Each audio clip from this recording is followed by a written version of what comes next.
Second chances. Part 1. The fall.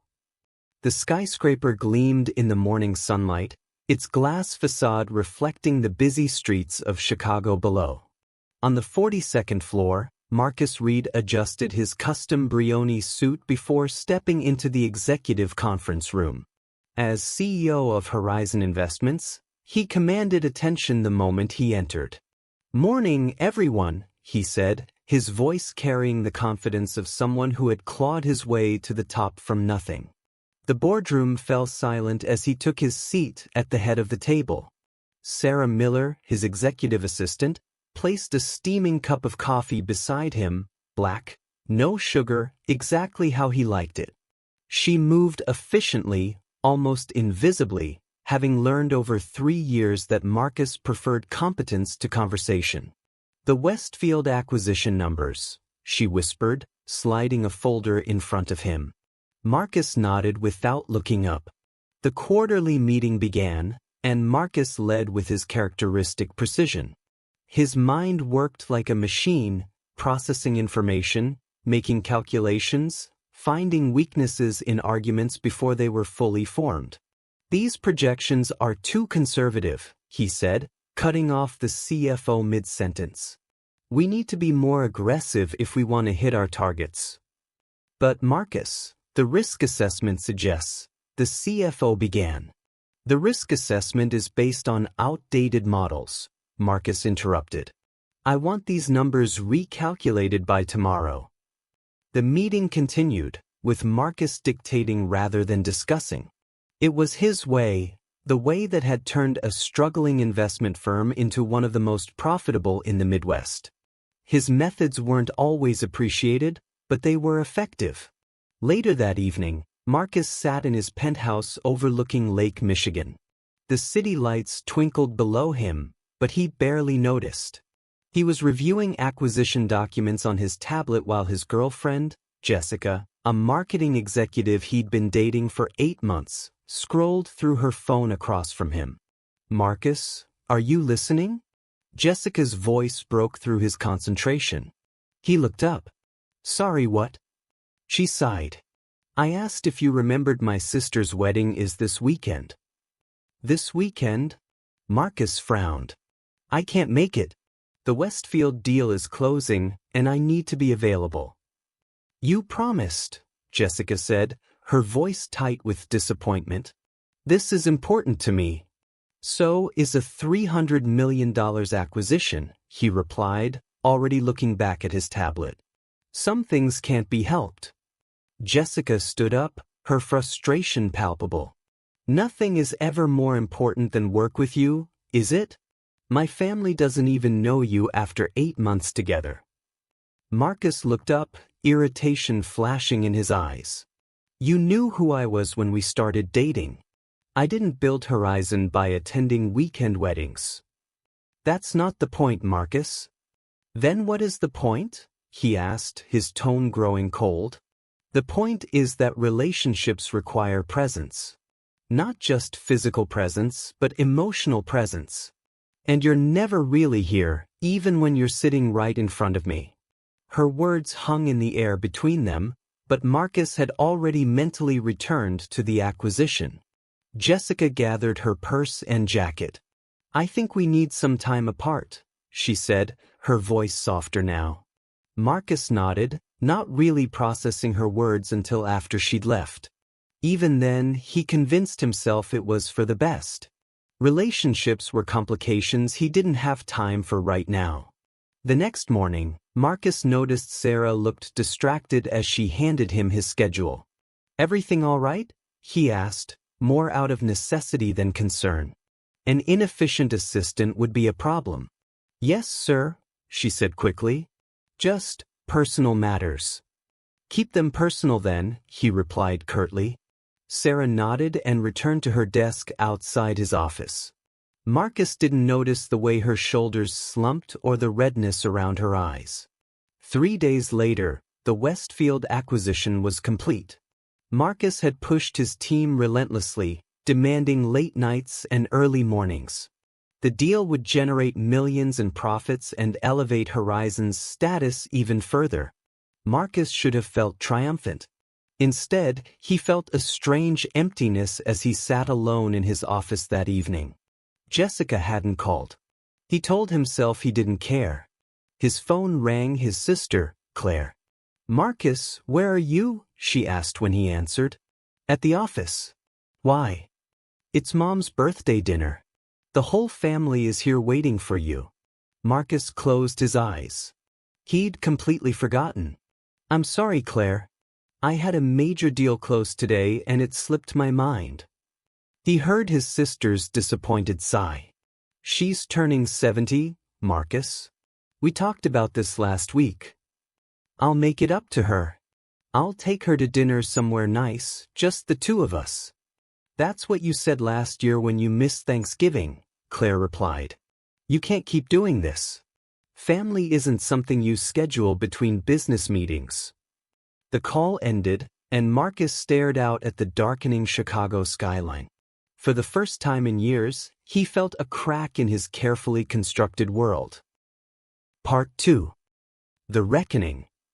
The following Monday, Marcus arrived at the office to find Sarah's desk empty. Annoyed, he called the HR director. "Where's Ms. Miller this morning?" "She resigned on Friday, Mr. Reid.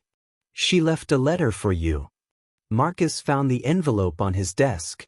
In neat handwriting, Sarah had explained that she needed to prioritize her family, specifically her mother, who had been diagnosed with cancer 6 months ago.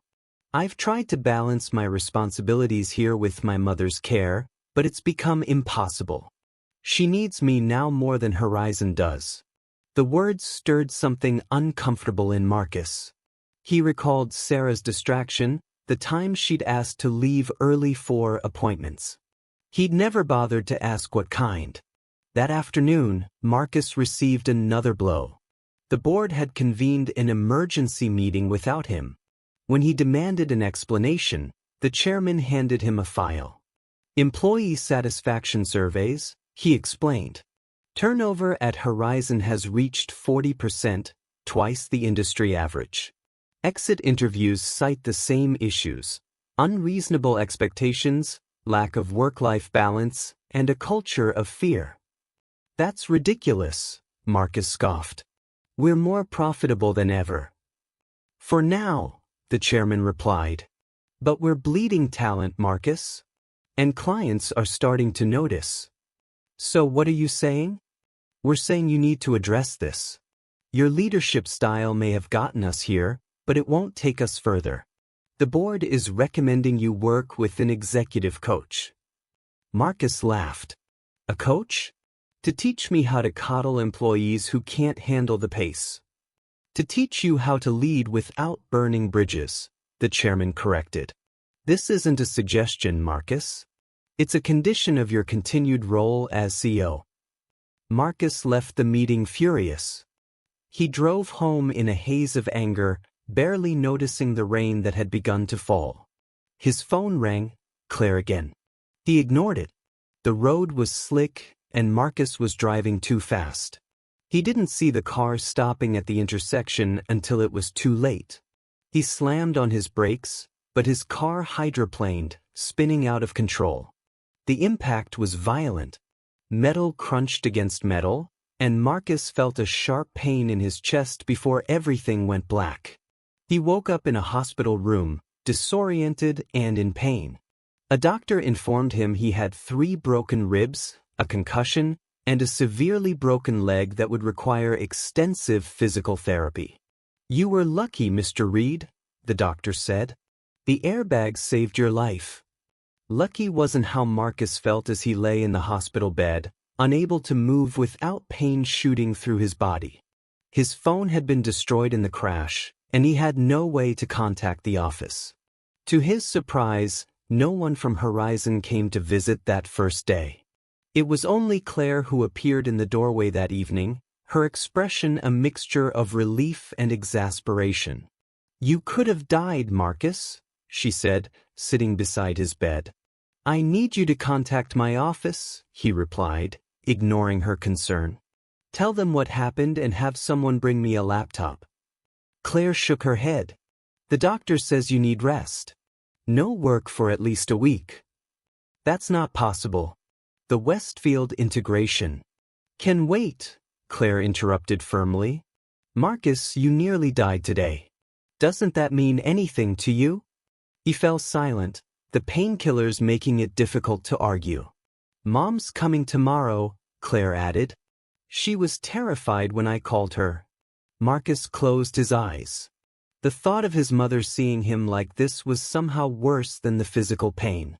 The next few days were a blur of doctors, tests, and unwanted solitude. Marcus had built his life around constant action and control. Now he couldn't even walk to the bathroom without assistance. His mother arrived as promised, her face lined with worry that made her look every bit of her 70 years. She fussed over him despite his protests, straightening his blankets and insisting he eat the soup she'd brought. Mom, please, he said, irritation creeping into his voice. I'm fine. She paused, looking at him with an expression he couldn't quite read. No, Marcus, you're not fine. You haven't been fine for a long time. Her words caught him off guard. What are you talking about? She sat down, her eyes never leaving his face. You've been running so hard and so fast that you've lost sight of why you're running at all. When was the last time you felt truly happy? Not successful, not accomplished, but happy? Marcus had no answer. Part 3. The Revival. 2 weeks later, Marcus was discharged from the hospital. His leg was still in a cast, and he needed crutches to move around. The doctors had made it clear, his recovery would take months, not days. To his dismay, Claire insisted he stay with her rather than return to his penthouse alone. I have a guest room on the first floor, she said, brooking no argument. You can't manage stairs anyway. Marcus reluctantly agreed, telling himself it was temporary. Claire's home in the suburbs was everything his penthouse wasn't: warm, cluttered, lived in. Her husband Michael was an English professor, and their twin boys were constantly in motion, their energy both exhausting and strangely invigorating to Marcus. His first week there, Marcus tried to work remotely, but Claire enforced strict limits. 2 hours in the morning, 2 in the afternoon, she decreed, actually removing his laptop when time was up. I'm not a child, he protested. Then stop acting like one, she replied. Your body is trying to heal, and you're fighting it every step of the way. Meanwhile, Horizon was moving on without him. The board had appointed an interim CEO, and while they sent polite emails about his recovery, Marcus could read between the lines. They were testing a world without him at the helm. On a Tuesday morning, while Claire was at work and the boys at school, the doorbell rang. Marcus hobbled to answer it, finding an elderly woman on the porch. Can I help you? He asked. I'm here to help you, actually, she replied. I'm Eleanor Davis. Your sister hired me to keep you company while she's at work. Marcus bristled. I don't need a babysitter. Eleanor smiled, unfazed. I'm not a babysitter, Mr. Reid. I'm a retired nurse, and your sister thought you might appreciate some assistance. But if you prefer, I can just sit in my car until she gets home. Something about her directness disarmed him. Fine. Come in. Eleanor proved to be surprisingly good company. She didn't try to make small talk or ask probing questions. Instead, she moved efficiently around the house, preparing lunch and helping Marcus with his physical therapy exercises. You've had a tough go of it, she remarked as she helped him stretch his injured leg. It's just a broken leg, he replied. I wasn't talking about the accident. Marcus looked up, confused. A man doesn't drive the way you were driving unless he's running from something, Eleanor said. Or maybe towards something he can never quite reach. You don't know anything about me, Marcus said defensively. I know the type, she replied. My husband was the same way. Brilliant man, worked himself to death by 55. The morning he had his heart attack, he was worried about missing a meeting. Her words hit uncomfortably close to home. What would you have had him do differently? Marcus asked, surprising himself with the question. Eleanor thought for a moment. I would have had him understand that his worth wasn't measured by his title or bank account, that the people who loved him would have rather had less money and more time with him. Marcus was quiet for a long time after that. As weeks turned into months, Marcus's body slowly healed. Against all expectations, he found himself adapting to the rhythm of life in Claire's house. He still worked, but with boundaries he would have found unimaginable before. He began to notice things, the way his nephews' faces lit up when they mastered a new video game, the quiet contentment on Michael's face as he graded papers in the evening, the pride Claire took in her garden. One afternoon, while sitting on the back porch watching the boys play, Marcus received a call from Jessica. They hadn't spoken since their breakup. I heard about your accident, she said. I wanted to see how you're doing. Better, he replied. Different. Their conversation was tentative but genuine. For the first time, Marcus found himself listening more than speaking. When she asked if she could visit sometime, he surprised himself by saying yes. That evening, Marcus received an email from Sarah Miller, his former assistant. She was checking in on him, having heard about his accident through mutual connections. She mentioned that her mother's treatment was going well, and she'd found a new position with more flexible hours. I hope you don't mind me reaching out. Despite everything, I learned a lot working with you, and I'm grateful for that experience. I just hope you're taking care of yourself too. Marcus sat with his laptop, thinking about how to respond. Before the accident, he might have sent a brief, professional reply or delegated it to HR. Now, he found himself typing a different kind of message. Sarah, thank you for your email. I'm glad to hear about your mother's progress. I want to apologize for not being more understanding of your situation. You were an exceptional assistant, and I failed to recognize that your personal circumstances deserved accommodation, not dismissal. If there's ever anything I can do to support you or your mother, please don't hesitate to ask. Your well-being matters more than any business deadline. He hit send before he could talk himself out of it. Part 4. The Rebirth. 6 months after the accident, Marcus returned to Horizon Investments. He walked with a slight limp but without crutches, his physical recovery nearly complete. The offices felt both familiar and strange.